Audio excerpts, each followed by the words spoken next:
Bonjour, c'est François de Comptabilité Taxi. Je vais vous parler aujourd'hui de l'abandon de compte courant avec clause de retour à meilleure fortune. Vous en avez jamais entendu parler? Et pourtant, c'est une astuce comptable et fiscale extrêmement intéressante quand vous exercez en société. Ça veut dire en SAS, en SASU, en SARL ou en EURL. Quand est-ce qu'il faut activer cette clause? Parfois, lorsque vous vous lancez dans l'activité, vous pouvez vous retrouver avec ce qu'on appelle des capitaux propres inférieur à la moitié du capital social. Ça veut dire que si vous avez créé par exemple une société avec un capital de 1000 euros, vous avez dégagé en cumulé plus de 500 euros de perte et donc la valeur de vos capitaux propres, imaginons que vous avez dégagé 600 euros de perte, sera égale à 400 euros.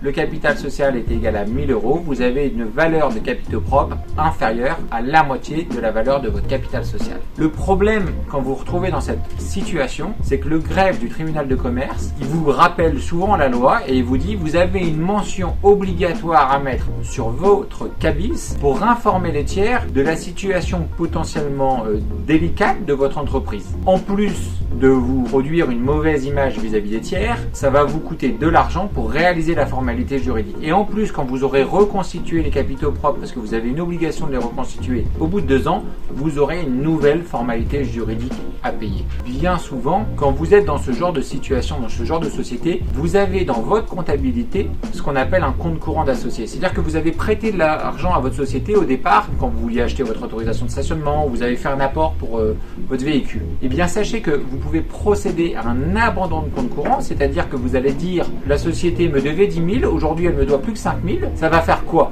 Eh bien cette astuce, elle va générer un produit imposable au niveau de la société, 5 000, et ça va vous permettre de reconstituer vos capitaux propres.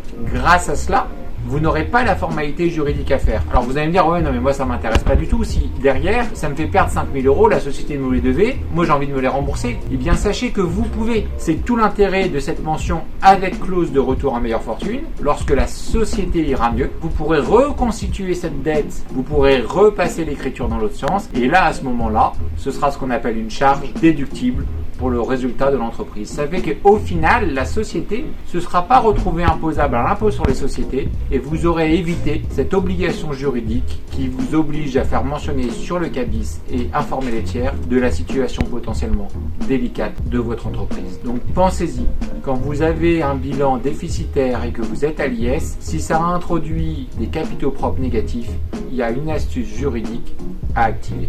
Je vous dis à bientôt chez Compta Taxi.